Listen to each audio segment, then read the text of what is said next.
Saludos señores, bienvenidos una vez más a esto que se trata del poder, un honor, un placer inmenso.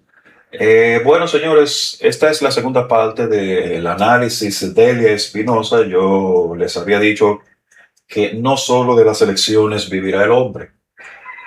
Si bien es cierto que las elecciones son el tema principal, el plato fuerte ahora, también hay que conocer, como yo les había mencionado, los hechos que pasan detrás de lo judicial. Entonces, continuando con el caso de Eli Espinosa, Cal acusa que se habría aprobado una norma con reforma de contrabando contra Eli Espinosa. ¿Cómo? Miren, yo les voy a decir algo antes del comentario. Miren, si usted hace las cosas bien, usted no tiene que hacer nada para defenderse. Dios mismo lo defiende. Olvídese de eso. Si usted trabaja por la regla, por lo claro, Dios lo defiende. Es cierto que la política, oigan bien, señores, se lo dice una persona que trabajó en el Ministerio Público, trabajó en el DNI, en el Congreso. Señores, miren, la política no es para gente seria y honesta. Usted puede llegar siendo una persona honesta y si su moral no se corrompe, usted puede salir por la puerta grande. Ahora, ¿qué sucede? Muchas veces llegan personas bien intencionadas, pero automáticamente el dinero corrompe, el dinero ciega, porque usted inmediatamente quiere cambiar su estatus de vida. Entonces va a hacer lo que sea, va a unirse a cualquier tipo de entramado con tal de obtener beneficios, que como sabe que su tiempo ahí es limitado, entonces va a tratar de querer abarcar lo más que pueda. Eso incluye hacer cosas malas e indebidas. Ahora bien, si usted es una persona de moral y ética que no quiere salir con las manos esposadas o con un proceso judicial luego de que termine su jornada, entonces usted se va a mantener por la línea. No importa que usted no se lleve nada. Dios al final lo recompensa. Entonces, ¿qué podemos decir de eso? Que lo ocurrido el 30 de abril del 2026 en el hemiciclo del Congreso peruano trasciende el mero procedimiento legislativo. Presentan puntos de inflexión en la tensión entre el poder político y las instituciones autónomas. Cuando el Colegio de Abogados de Lima, CAL, denuncia una reforma de contrabando, atención, una reforma de contrabando no está usando un término retórico, sino una categoría jurídica que alude a modificaciones introducidas en normas sin debates. Atención, un total fraude, sin transparencia y presuntamente con fines particulares. En ese caso, el objetivo aparente sería apartar a Deli Espinosa de la decanatura del CAL. Interesante. Lo más revelador no es solo qué se modificó, sino cómo y cuándo se hizo. Atención, pueblo, que esto también es tan interesante como Keiko Fujimori. Presidente de la Comisión Educación ingresó a relatoría un escrito con dos modificaciones. A las 5:25 p.m., la primera era técnica, precisar que el representante del Ministerio de Cultura sería designado por resolución ministerial. La segunda, sin embargo, era sustantiva y política, prohibir que personas inhabilitadas para la función pública puedan ejercer cargos en el colegio profesional. O sea, ya le tenían un reemplazo y aparte de eso, pues también le querían bloquear de que no pudiera hacer más nada. Increíble hasta donde puede llegar la corrupción y el entramado. El problema radica en tres hechos concurrentes. Una, esta segunda modificación nunca fue sustentada en el debate plenario. Oye eso.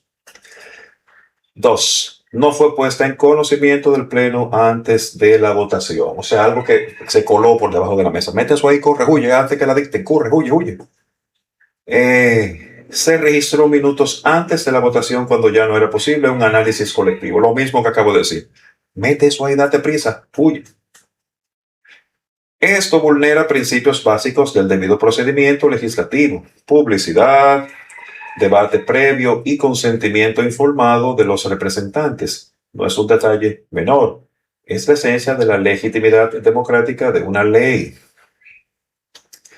Eh, el blanco de la norma de Elia Espinosa. La conexión con Delia Espinosa no es especulativa.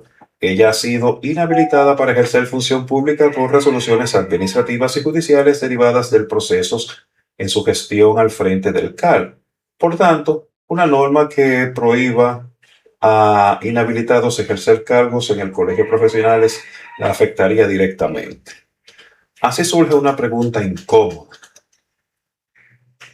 El legítimo, no, perdón, es legítimo que el Parlamento use su facultad legislativa para resolver conflictos institucionales específicos.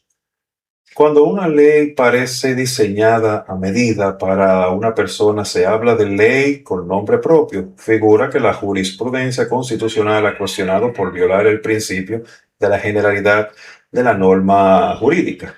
Las leyes deben regular categorías abstractas, no casos individuales.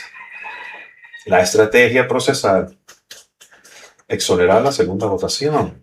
Otro elemento crítico fue la solicitud de Montalvo para exonerar la segunda votación, por la misma asistencia aprobada entre 5:37 y 5:41.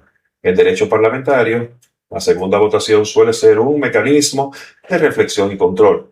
Exonerarla acelera el proceso, sí, pero también reduce los contrapesos. En un contexto donde ya se había introducido una modificación no debatida, esta decisión adquiere una gravedad adicional. Cerró la puerta a cualquier corrección o cuestionamientos inmediatos. Que los pedidos de reconsideración llegaran recién después de las 8 p.m. refleja una paradoja. Los mecanismos de control existen, pero su efectividad depende de la vigilancia activa de los actores. Jaime Quito, Alex Flores y Pasión Dávila señalaron que la modificación fue subida al portal de proyectos de ley después del inicio de la votación. Eso evidencia una falla sistemática. La transparencia no es solo publicar documentos, sino garantizar que su contenido sea conocido antes de decidir. Muy importante. Si tú vas a leer algo que yo no había visto nunca en la vida, entonces, ¿en qué estamos? Este caso no es solo sobre Delia Espinosa. Es sobre si el Congreso puede, mediante procedimientos acelerados y modificaciones subrepticias, intervenir en la auditoría, perdón, ¿qué auditoría? En la autonomía de colegios profesionales. Autonomía de colegios profesionales. El CAL, como Instituto de Derecho Público, tiene un margen de autogobierno reconocido por ley. Si el legislativo puede alterar sus reglas de gobierno interno para remover autoridades, se establece un precedente peligroso. Ninguna institución autónoma estaría a salvo de intervenciones políticas disfrazadas de legislación. Más allá de las simpatías o antipatías hacia Espinosa, cuya gestión ha sido controvertida y objeto de múltiples investigaciones, lo que debe preocuparnos es el método. En un país con una historia de inestabilidad institucional, la forma en que se hacen las leyes importa tanto como su contenido. Cuando se normalizan prácticas como las reformas de contrabando, se erosiona la confianza ciudadana en el sistema. La política puede no reducirse a venganza ni al ajuste de cuentas. Si hay razones para cuestionar la permanencia de una autoridad en el colegio profesional, existen vías idóneas, procesos administrativos, judiciales o reformas orgánicas debatidas con amplitud. Usar la producción legislativa como herramienta de hostigamiento no solo debilita la persona afectada, sino la propia institución que la ejerce. ¿Qué sigue? El CAD ha anunciado que ejercerá las acciones legales que correspondan. Es probable que veamos un conflicto constitucional. ¿Puede una ley ordinaria regular la composición de órganos de gobiernos de colegios profesionales? ¿Fue respetado el debido procedimiento legislativo? El Poder Judicial o el Tribunal Constitucional podrían tener la última palabra. Como digo, si Delia Espinosa se ha manejado por lo claro, nada de este entramado la va a afectar. Y ustedes al final van a ver que sencillamente saldrá victorioso.